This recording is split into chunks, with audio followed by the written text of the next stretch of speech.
Hey everybody, Scott Jansen here. Welcome back to another 100K coaching program student interview.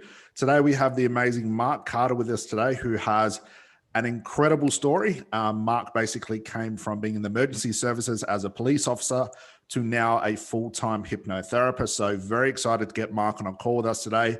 We're really going to pick Mark's brain about where his business was to where it is now. He's had an incredible transformation with what's happened in his business. And only 3 months that I've been working with Mark, I've just seen some incredible things. So we're definitely going to dive into Mark's story. So firstly, Mark, thank you so much for joining us.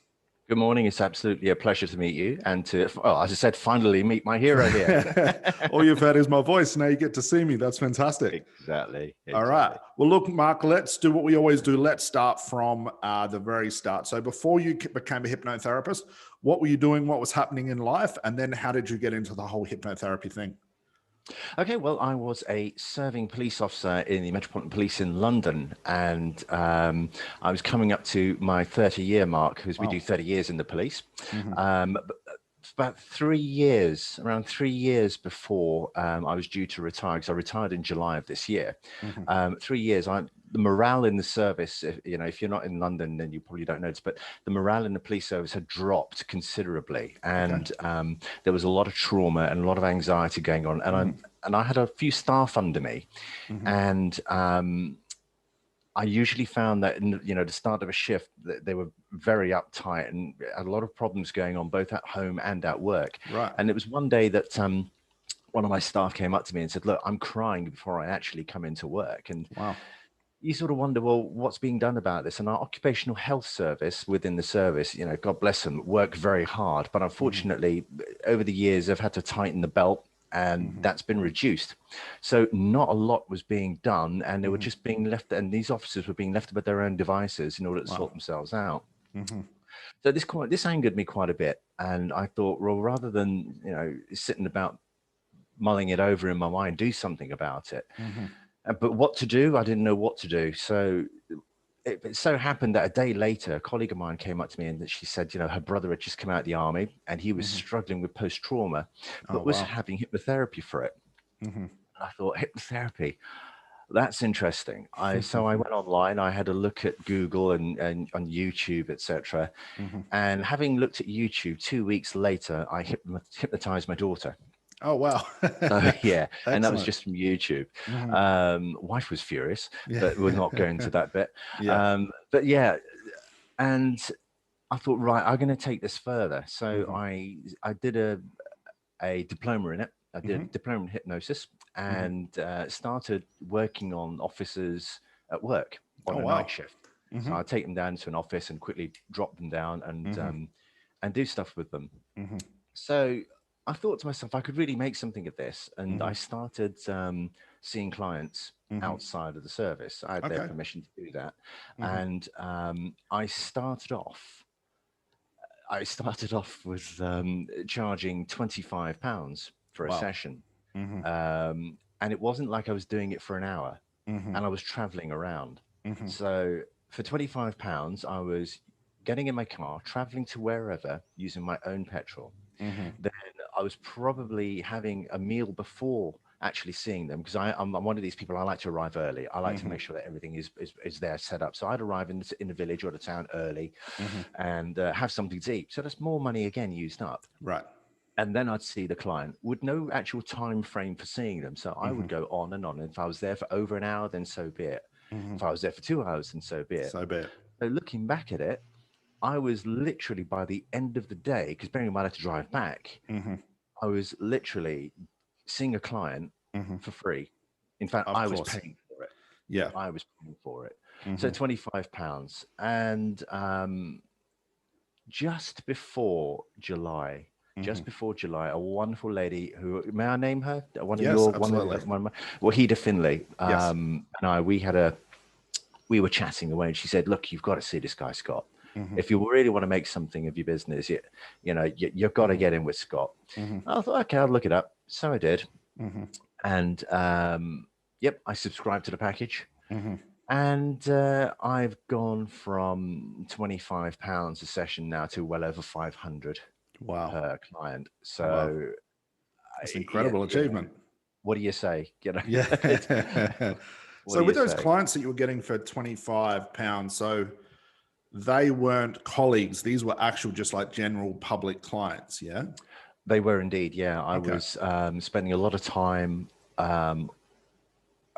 sort of sorting out website, spending a lot of precious time, because bearing in mind I worked shifts as a police officer, right? That's time away from the family, sitting down, working out what my website's going to be like, making it as bling as possible, to use a term, a lot of bling, but no sizzle, to quote you, Scott, one of your terms there, no sizzle. And quite frankly, a lot of time wasted, as I've learned now, because it was all about me and how good could I look. And I learned a really important lesson here. And I quoted this the other day on Facebook. Somebody asked a question about, how they were having problems with videos. And I said, look, it's not about you. It's about the message that you put out there. That's right. That's what brings it in. Yeah. So, yeah. So you're working a shift, your shift as a police officer, then in your spare time, building a website to attract £25 per hour clients. Yes. Yeah. So what were the clients booking you in for, and how did you actually find them? Did they find you, or was it vice versa? Or how did that come about? I saw very few clients, to be honest. They found me more by curiosity and word of mouth. If I saw one of my colleagues at work, I thought there are about 28,000 police officers in London. So I thought, well, that's it. Come to me. But word of mouth went out, and they were only coming in dribs and drabs. So really, it was word of mouth that I was seeing them. And there would be family members of police officers, perhaps, or just friends of police officers. But it was all based around the same thing. I wasn't worldwide at that point. So yeah. So it was just trying to grow it as locally as you could. I did indeed. Yeah. I started off really within my village. And that really was an even bigger problem, because it just doesn't work. That dynamic does not work. You've really got to put your net out there, and be the best fisherman, as it were. And as you say, you have your blue ocean, don't you? You've got your big blue ocean with, absolutely. Yeah.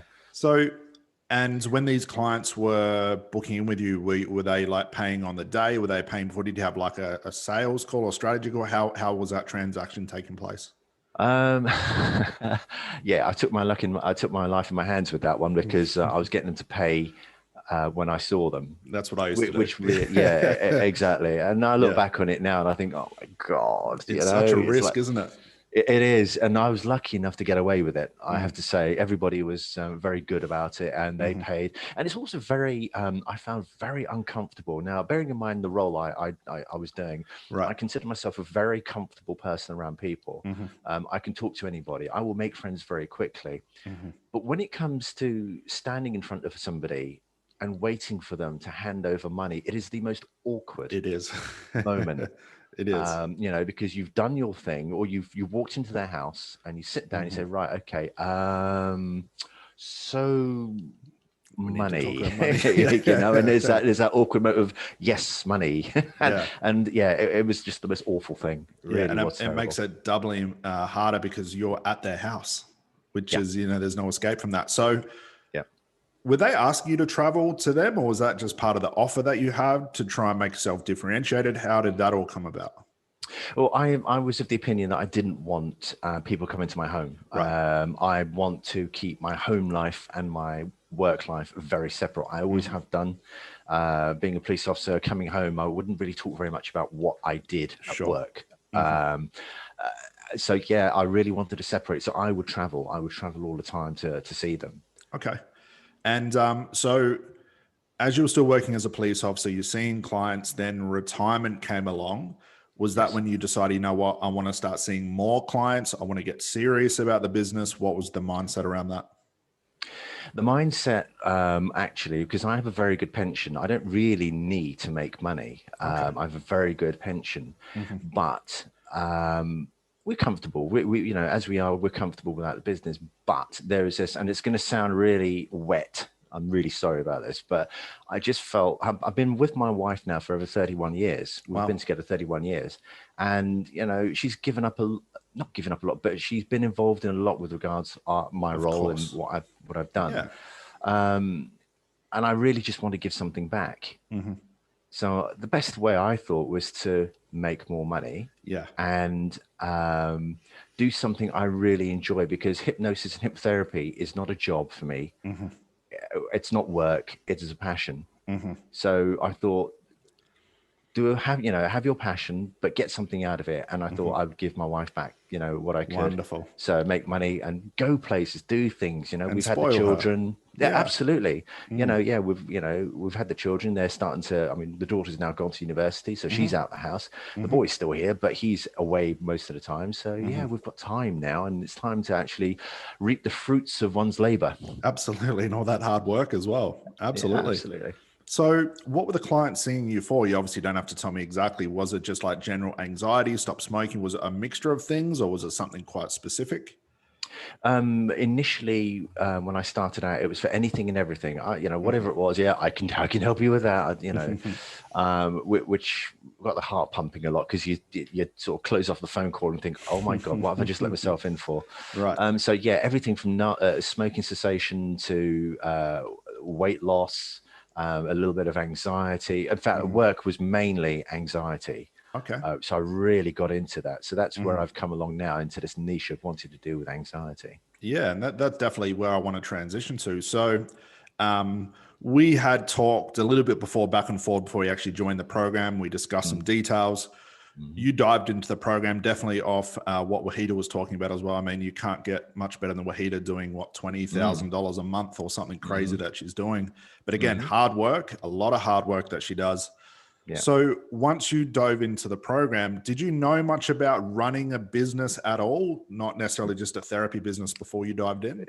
Nothing at all. Absolutely nothing. My whole life has been based around from childhood, teenage years, leaving school, working in a warehouse, then working for a telephone company, and then working for the police. Oh, wow. So I've really been sort of looked after in life. I've not had the requirement to actually branch out into the business world. So I had absolutely no idea whatsoever.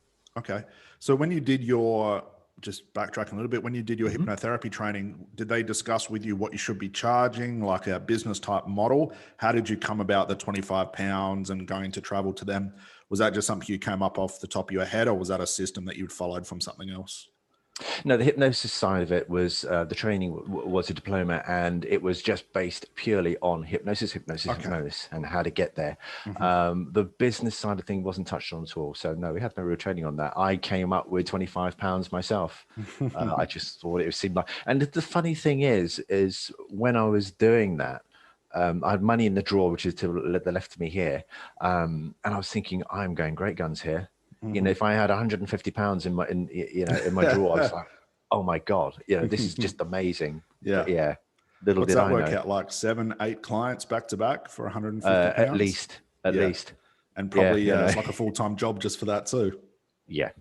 So you dove into the program and obviously in week 1, we dive straight into niching. We show you the model, we show you the systems, we put everything together. What was your initial reaction diving into it? Because like from what I saw, you dove into it straight away. There was no procrastinating. It was straight in, getting the work done. What was your first initial approach and thought around what was happening with the program? Well, obviously I got my niche from where I was working, and I had a lot to do with because my wife happens to be a nurse as well. So there was a lot of stuff that I've heard about from there as well. So that really helped me with the niche. The hard bit was the questionnaire. I think getting people in to get the questionnaire done, because I know that I had the idea that I wanted to do anxiety, but I was concerned initially that perhaps I may need to branch somewhere else. But the questionnaire side of things really brought it home, and I realized, no, this really will work. That was week 1. I was very happy with that. But I also I was of the opinion as well, because I've got a good pension coming in. It's a 6-week program that you run, and I thought, but I don't need it to be in that 6-week period, really. I could just extend it if I want to. So I really did take my time about it. just to make sure that I really got my niche sorted out and, you know, zoomed in there on that. Yeah. So what gave you, well, when you decided on the niche, you did the questionnaire, we found out it was going to be anxiety, that was going to be profitable. What happened next? So decided on the niche. How did you know that that was going to be the niche that was going to take your business forward? When you first got your first client, when you started the social media, how did you get to that point? I think it's a mix of both, really, social media and the people that were coming to me. I found really before I'd even finished, things were happening, and I was off, you know, just starting at week one. You know, I got an inquiry, and I thought, well, how can this be? Because I've only just started on week one. And I still don't quite understand how that happened, but it just did. Maybe it's the luck of the gods, perhaps a little bit of that, you know. But from just week one and getting the questionnaire out there, I think getting the questionnaire was what brought my first set of clients in, because the people I took the questionnaires off suddenly said, well, any chance that I could be a part of your hypnosis thing? I thought, yeah, come on down. You know, so it got to there, and then but week two I think I found difficult, as everybody does. Yeah, that's where that was a real ball breaker for me. That was, and I put my head in my hands thinking, oh, is this really going to work? You know, am I? Because week two is you've got to get out there. Yeah, absolutely. But you just push through. Yeah. You know, you really what was it like when you raised your price and you gave that first £500 price? What was that like for you? Very scary. It's pushing yourself out of your comfort zone. It really is. Looking somebody, well, you don't look at somebody, do you? And there's your little strategy, isn't it? When you do your first Zoom, camera off. Camera off, and you don't see that face and the silence. Well, it does push you very much out of your comfort zone. That idea of quoting that sort of price, and thinking these people must think I'm a charlatan, a thief, a scam artist, you know. But it's a business. You got to put food on the table. That's right. And that's what I've got to do in order to, you know, that's what I've got to charge. And you're not, and as you say, you're not paying for the fact that I've done a diploma in what I do. They don't care about the certificates I might have in my drawer on my wall. They want their pain gone. They want their pain gone, and they'll pay. Yeah, absolutely. But you've got to look at it as well. When you were charging £25 compared to 500, you're still doing the same amount of work. Yeah. It was just you were severely undercharging at the start. So right now you're charging the right price for the right work. It's always been there. Yeah. I'm actually going to be putting it up, actually. As you should. That idea of being paid what you're worth. I'm just personally I'm just taking things very slowly, and I want to make sure that I've got because I haven't had that much time to actually hone in my hypnosis, but now I know that I can do this. I can probably take it from 3 sessions down to 2. That's the MOS. Yeah. MOS. That's and it. I'll be putting the price up again now. And I think January is when I've got a little sort of plan, as it were. January is when I really, really, really start to rake it in. It's time to get out there. I love exactly. I'm raking it in now. You know, like I said, I'm too frightened to look at my phone in case it pings. Yeah, that's it. I mean, I was talking to Mark just before, and it's funny. I go into the group, and Mark will have his post in there saying, "Just chilling out, having a coffee. Look down at my phone, another client booked. Out and about, being social. Look at my phone, another strategy call booked." Yeah, but that's all based on the work you did previously. That's what's really important. Absolutely. With the price as well, you know, charging that £500, I think as well, it's because there's so much riding on it. £25, sure, if the session doesn't work, it's £25 you might have to give back. But when there's £500, there's 1,000, there's 2,500, something unconsciously happens in you where all those skills, everything you've learned, you know, hypnotherapy, coaching, comes out at the right time. So you're putting a lot of pressure on yourself, which I think is important. But that shows in the way that you do therapy as well. So I think having that higher price makes you a better therapist as well, because you don't want to screw it up, and you'll do whatever it takes to make sure that they get the end result. Oh yeah. And the funny thing is, from putting the price up, I'm actually becoming a better hypnotherapist. Who would have thought? you really do, as you say, you really zone in on what you're doing. And I learned a really important lesson. I think it might have been you that used the term. You cut off the fat from the meat, and you just left with the pure meat of what you do. And half the stuff that I was doing before on hypnosis, I'm not having to do, because I know, I have faith in the fact that the person I'm looking at is in trance. That's right. And they're ready. So, I don't need to start going, yeah, okay, they're in trance, but let's just be on the safe side and drop the hand. Let's go through all the levels. Let's do rapport. Yeah, exactly. Yeah. The groundwork is done in a pre-talk, and you get your convincer, show me your hands, etc. Put your finger in your ear, and they're ready. They're ready to go, and they go. That's it. And that's when it's your job just to get into it. Yeah, they're there. Just get on with therapy. Clients pay for speed, as you're finding out now. And at a £500 mark, even when you get it up to like the $750 and 1,000, it's not harder to sell. It's just a different type of value that we've got to provide. It's just we're showing them, this is the value I'm giving you lifetime, and I'm only going to charge you £500 for this. But if we look into your life in the future, this could be worth £5,000, £10,000, £100,000 for the rest of your life. But I'm only charging you this. Yeah. And I think when we wrap our minds around, as being therapists, how much value we give to people's lives, the prices don't become an issue then. Yeah. And I think with more testimonials going on there. Yeah. When people check your Facebook out and they realize, oh my God. And the videos, especially when they see the videos, it really sells it. And they think, I want that. I need that. And they'll pay for it. Yeah. There's nothing more powerful than proof. There's a lot of people, you can talk yourself up. You can label yourself as the best hypnotherapist in so-and-so. I've seen that all the time. But if there's no proof, clients are smart enough to go looking for proof, to go looking for testimonials, as you do when you maybe buy a car, or I do when I bought my car. I'm looking for what are people saying. And it's the same thing with therapy and coaching. But I think a lot of us get so scared to talk about testimonials. But hey, if your clients are willing to give them to you as a business owner, they're definitely worth fighting for. They're definitely worth pure chasing. Gold. They are pure gold. They really are. Yeah, absolutely. I think for every testimonial you get, you're going to get 2 or 3 clients. Absolutely. At least. That's it. And that's going to multiply year after, or month after month, year after year. You could be getting clients, Mark, 10 years from now from a testimony you got 2 weeks from now. That's the great thing about that system. So moving into week 2, definitely want to talk about this. This is where, and I understand the struggle this was for me as well, is we as therapists, we want to stay behind the scenes. We just want to have the website up.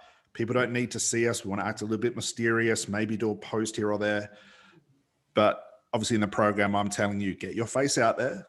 Social media, people have to know who Mark is, associate Mark to their anxiety and the niche and all that. What was it like for you to start social media and use it the way that we teach you? Optimizing that social media is probably the game changer, I think.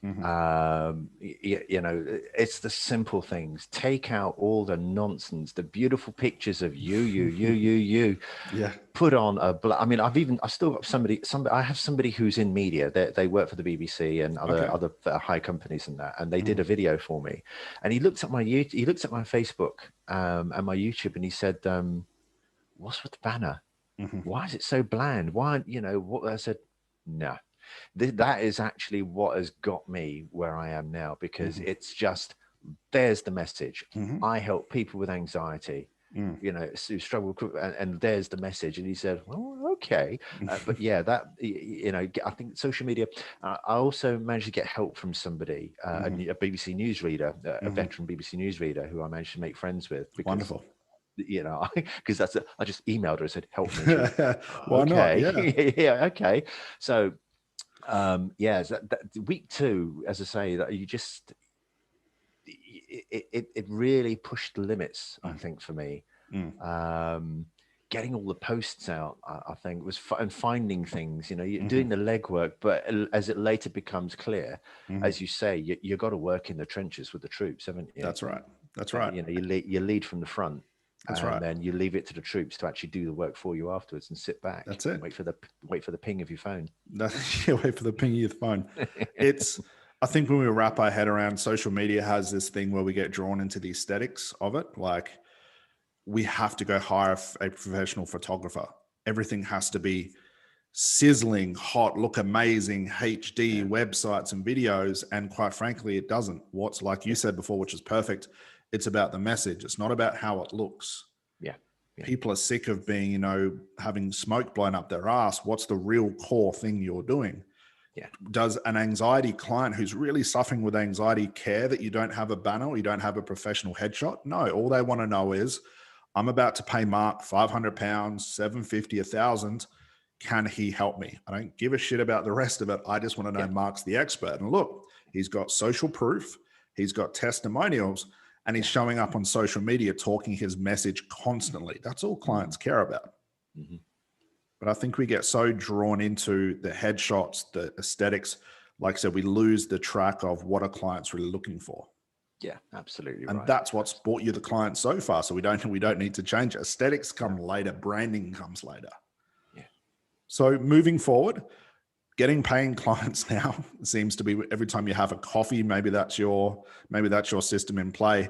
What's happening now? So we're about 3 months into the program. What else has been happening with the business? What are you finding is the biggest change that you're noticing from when you started the business, let's say 3 months ago, to where it is now? What are you noticing different? Oh, apart from the financial side of things, it's the quantity of people making inquiries. You know, the amount of I mean, I'm looking at, if I look at my list here, I've got 2 more strategy calls to come up. I've got a client to see tomorrow, and it just keeps growing without me doing very much. And I think that's the biggest thing, it's very difficult to sort of keep your hands off. The VA thing, I mean, the VA is doing all the work for you. I think that's the only bit that I'm very, very busy with, just keeping an eye on them, just making sure that, as you will at the start. As to making sure those messages are coming through. And actually, I look at my phone and there's lots of the same message, obviously going to different people all over the place. And you know, and yeah, I think that's it really for me. Awesome. And the good thing about it, you're not having to use funnels. There's no paid ads. You're not having to learn tricky Google ads or Facebook ads. It's really coming down from how well you've narrowed that niche down and how well you've created and reverse engineered your offer. And that's really what business is, regardless of whether a therapist or a coach. You've got a niche with real people, with big enough population of real people, and you're giving them what you want, what they want. And all you have to do each day is show up on social media and just remind them of what you do. Nothing tricky about it. So moving forward, what else are you trying to do with the business? Like, where do you see this? What are we now? September, October, moving in the end of 2020. What are the goals moving into 2021 for the business? Certainly to up my price and I don't know, just ensure that it's a smooth running operation with, you know, few moving parts, and a lot of time to myself, a lot of time to do the things that I want to do with my wife. And, you know, I don't know what else there is. I mean, I'm not sure what else there is to do with the business. It's just so, I mean, I still sit here and amazed at the fact that all this has happened in such a short period of time. I've gone from £25 and a website to actually dulling down my website. And every morning I'll get up, I'll have a cup of tea or something, and I'll sit down and I'll just continue to go as I am, just looking online, just checking YouTube and looking for those titles, those inspirational titles, something to make a video from, and just keep posting videos. And I know that from that, the business is just going to continue to grow. It can't. I've started something and it won't stop. You know, and it's hard to get your head around that. It really is. It's quite annoying, actually. The time, the year, it's really annoying, actually, when you think about the times and the things that you've done that you didn't have to do. And it seems everybody's in that same boat, thinking, no, you've got to do this, you've got to do that. I'm certainly not going to be doing any more courses. Hypnosis is hypnosis. That's right. You know, and you can pay an extra £2,000 or £3,000 to be taught exactly that. When you look, so you go home and you sit there and you think, do you know what? I've actually just learned the same thing I learned the first time I learned hypnosis. Just had a different label on it. Yeah, exactly. And that was actually my next question, like viewing in like where you were before to where you are now, like looking back into the industry, what do you think the biggest problems are? Where do you think people are struggling most with business? But I think they're looking at other businesses and thinking, that's what I want to be.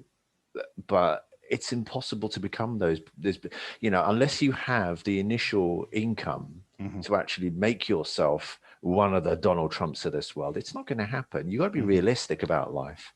Okay. You can make a lot of money. You can do a lot of good within reality. And I think people just fall out of that reality. And as a result, that, they try to become something that there's no chance that they can become. So, you take your small steps but you optimize it to ensure that what that explodes into is something huge for you. I love that. It really is. It's let's look at facts here. What have I done really? I've looked at my Facebook. I've put a banner on the top of it. I've looked at the YouTube. I've put a banner on top of that. I've done it. There's a little write-up with 2 hashes on the YouTube thing, and in this video, and my YouTube has just gone boof. And people are You're giving people what they want. Yeah. You're not talking about yourself. You're not talking about hypnotherapy because clients don't know or care about that. You're talking about, I am Mark. I can help you overcome X, Y, and Z. Here's some social proof. Here's how deep my knowledge goes. If you want to book a call, click that link below and I'll transform your life. And you're just repeating that every day. Yeah. And the people whose lives are transformed are putting it in writing or on video. It's a simple system. It's that simple. I could kick myself. I really could. Where do you think you'd be like right now, had it not obviously started this program or really got into business as it were now, where you were before looking forward? Do you think you still would have been trying to run the business? Do you think you would have given up? I mean, 25 pounds here or there. Where do you think you would have been? I'm a person that doesn't tend to give up, which would actually probably destroy me because I would have made myself a promise that I couldn't make. And it would have been a lifelong struggle. It really would, because I'd have been scratching around, being very frustrated. I might have put my price up to say the grand old total of £30. Heaven forbid, eh? Yeah. But it wouldn't have boded well at all. It would have been very frustrating. I think it would have affected me at home for sure. Sure. Because I don't like failure. I really don't. It's not something that in the role that I had before, if you failed, then somebody got hurt. Sure. Everything that makes sense. has to be right. Yeah. So, and this is just a media that I got into that I had no knowledge about whatsoever. And you just know that you'd have gone the wrong way. I'd have been frustrated watching, going online, watching all these incredible people like Tony Robbins, you think, my God, how do you go from nothing to that? And there's just no knowledge out there. Yours is the only knowledge I found where you just keep giving at the end of the day. And that's the wonderful thing about what you do. You just keep giving and it's just, and it's not like you're saying, now you got to do this. You're saying, well, okay, now just do this little thing here. Just change this. Just change this little thing here because so many people are doing all this and they're making all that. And no, just this little thing here. Watch what happens. Yeah. I could get, So, I mean, looking at this, let's be honest here. Like, what advice would you have for people? Because there's definitely going to be hypnotherapists and coaches watching this. It's quite funny. We've got other police officers that are in this program. We've got nurses, we've got truck drivers, taxi drivers, cleaners from all sorts of, working, hardworking backgrounds that are in your position that were or are hypnotherapy qualified. They've got the coaching, got all certification, but can't seem to get it to work. What advice would you have for them? Okay. It's all about finding the right guidance. Okay. And the secret is optimization. It's all about downscaling. All right. You're working too hard. unnecessarily, and you're frustrating yourself. And when you frustrate yourself, it spirals forward and forward, and you become more frustrated. And the more frustrated you become, the more you do things wrong. All right. Yeah. You gotta sit down, step back, shut up, and just take on this course. Take on this course, because you're gonna find I'll not lie to you, week 2 is a ball breaker. All right. You will sit there and you'll think, oh my God. But there is a reason behind it, because come week 3 and beyond, you'll not be doing any of that. Okay.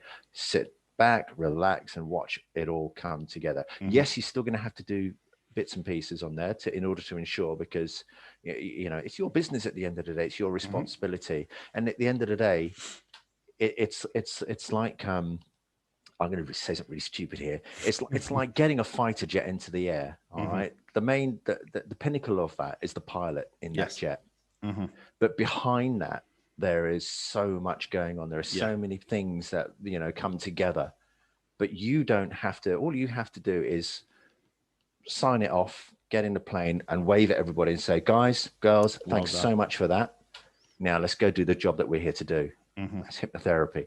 So get into this program. This program will show you exactly what you need.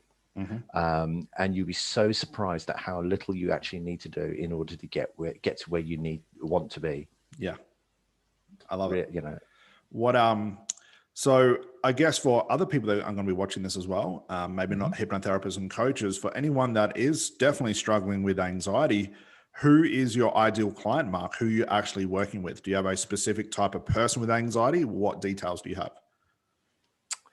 I initially started off as wanting to work with business people in the central business district of London, but found that I'd closed my niche too much. I mean, from the business person to the road sweeper, everybody suffers with anxiety. And I just felt,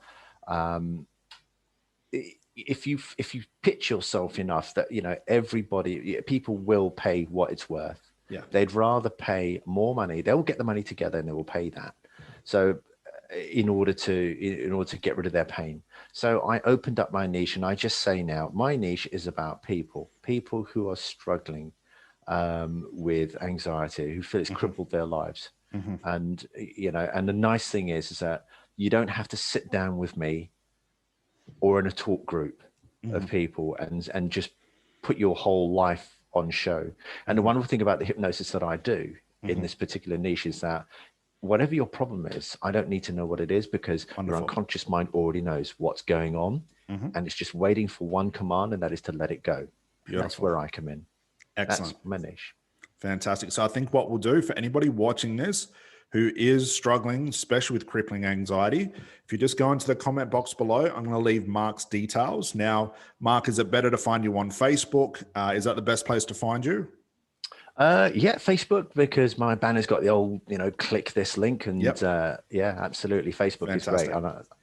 What we'll do, Mark, is I'm going to grab that link off you. So guys, anyone watching this that is struggling with something like this that Mark's been talking about, I'll leave that link below. I highly recommend even booking a call in with Mark and just talking to him. He's a wealth of knowledge, and see if he's going to be the right fit for you. So, Mark, I think that's it. I'm going to let you go for the day. But before we do, any last words of wisdom? I always like to end with this question. Any words of wisdom for anybody watching this?